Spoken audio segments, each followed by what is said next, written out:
Hello everyone, and welcome to The Good News with Jennifer, our very first episode of this brand new podcast. My name is Jennifer Ellison, and we have a very simple mission and idea for this podcast, and by we, I really kind of just mean me. Mostly me and my fiance, who graciously agreed to help me with the audio editing because I have no bloody idea what I'm doing, but I plan to learn and just get better at it over time. So this podcast has only one goal in mind: to serve as a counterweight to the state of the current news media in all its prickly glory, a never-ending stream of bad news. To add to the issue, social media and the anonymity it provides have the unfortunate tendency to portray us as a screwed-up, bonkers species out to tear ourselves to pieces. Well guys, I have a confession to make. I don't believe that. Not entirely, anyway. While I will admit that humans can be screwed up and bonkers, I also believe that there's still plenty of good to be found in us. Believe me, it's hard to see it sometimes, very hard, but I am being 100% honest when I say that I do love people and I love what we're capable of. And that's what brings me to this podcast. My goal is to create a source of nothing but good news to offset the bad news we're surrounded with. It's just so prevalent in our media these days. Bad news is what people click on. It gets their attention. Psychologists say that because we tend to remember negative experiences more strongly than we remember positive ones, this leads us to be naturally drawn to bad news. This is why many media networks tend to begin their shows with some of their worst stories. Now, on one hand, this is useful because it gets our attention from the get-go and holds our focus. We learn about current events more quickly, and naturally, because they're negative, they stick to our brains like flypaper. I'm sure everyone listening remembers where they were during the worst news they ever received. But what about positive news? Does anyone remember where they were during the best news they ever received? Now, I'm not talking about something like the birth of a baby or the day you got engaged. I'm talking about positive world news. If you have to stop and think about it, then there you go. Negative news is what sticks, for better or worse. And truthfully, I feel as though it's gone a little too far.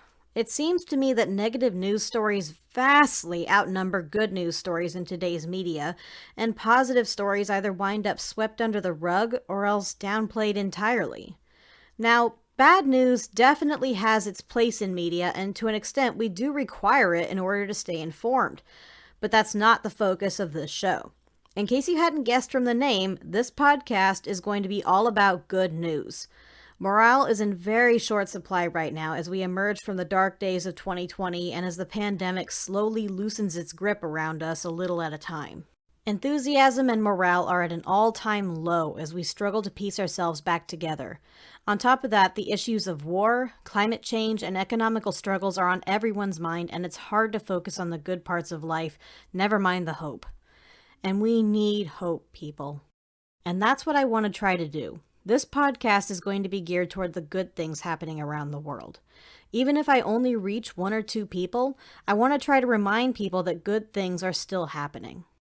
Whether it's scientific breakthroughs that went unnoticed, a small act of kindness here or there, some sort of event going on locally or nationally, or even some random trivia facts to make you think and smile, I want to try and instill a little spark of hope and happiness in someone's heart, one short little episode at a time. And what better place to start than with a news article I came across the other day.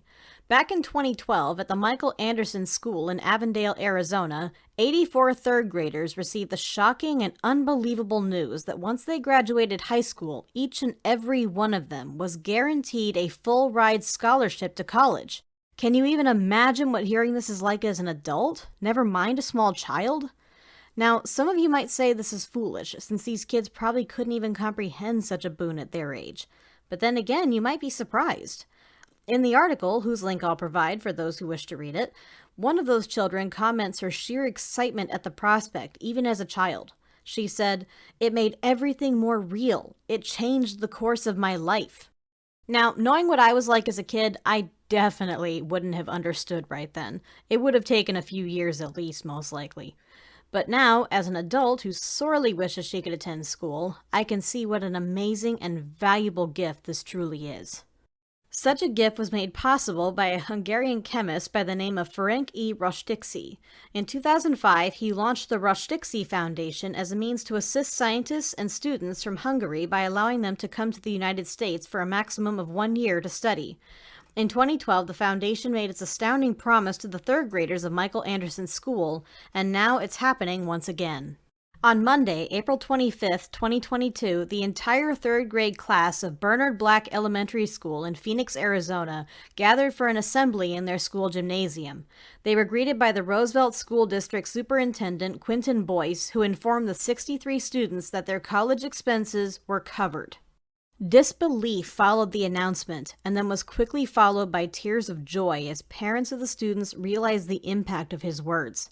Many parents were in shock and amazement, saying that saving such an enormous amount of money to send their children to college was unthinkable. This announcement has the potential to change and shape so many young lives, just as it did 10 years ago with the Michael Anderson School.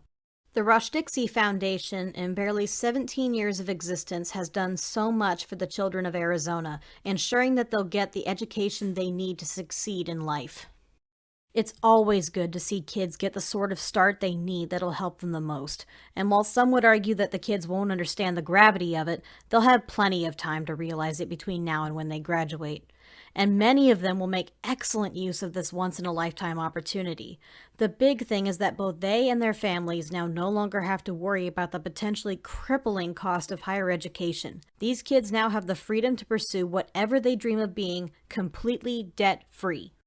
This is an especially big deal when you consider that the average rounded cost of college in the U.S. can range anywhere from $10,000 to $40,000 per year.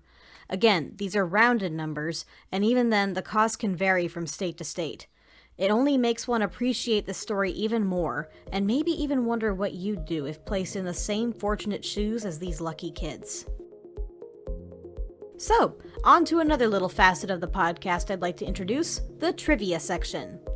As the name implies, this is where I'll rattle off fun trivia facts, something interesting for your brains to chew on.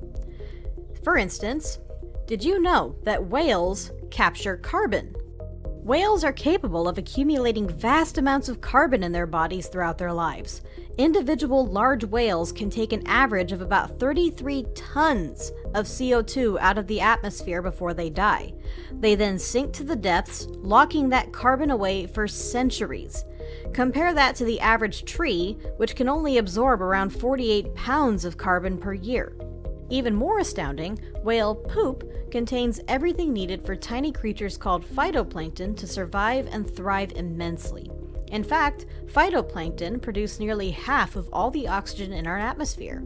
To accomplish this, vast populations of phytoplankton capture around 37 billion metric tons of CO2, which is about 40% of all CO2 produced in the world. Whales and phytoplankton are an interlocked biological source of a healthy atmosphere that not only benefits us, but also every living thing on the planet.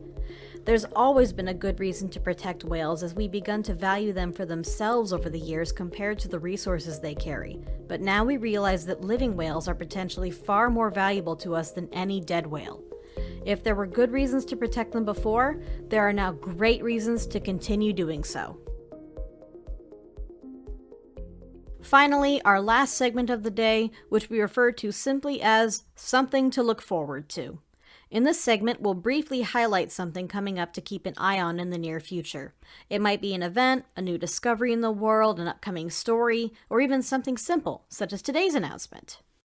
For anyone who grew up playing the classic Monkey Island games created by Ron Gilbert and published by LucasArts, you're probably familiar with the fact that in 2012, Disney purchased Lucasfilms in order to obtain the rights to the Star Wars franchise.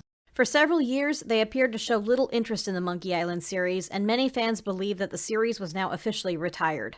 Well, to cap off today's episode, I'm pleased to announce for anyone who might be interested that at long last, the wait is over. The long-awaited return to Monkey Island has finally been announced, and fans of Guybrush, Elaine, Murray the Talking Skull, LeChuck the Undead Zombie Pirate, and more can once again immerse themselves in the classic silliness. The official release date is yet to be announced, and all we currently know is that this project is due to be released sometime this year. But the trailer is available for anyone to watch, and I'll include a link to the official website in the description. And with that, the first episode of The Good News with Jennifer is wrapping up. Since this is our first ever episode, we're still sort of nailing down exactly how we want to frame the podcast. We're looking at a bi-weekly posting schedule to start with just to see how the podcast fares. We're always on the hunt for good news, anything from world events to neighborhood events to personal stories of achievement and more. If you have a good news story you'd like to share, you can email me at thegoodnewswithjennifer@gmail.com. If you overcome some sort of challenge in your life and you'd like the world to know about your victory, feel free to send it to me. That concludes today's episode. And remember, there's always a reason to be hopeful.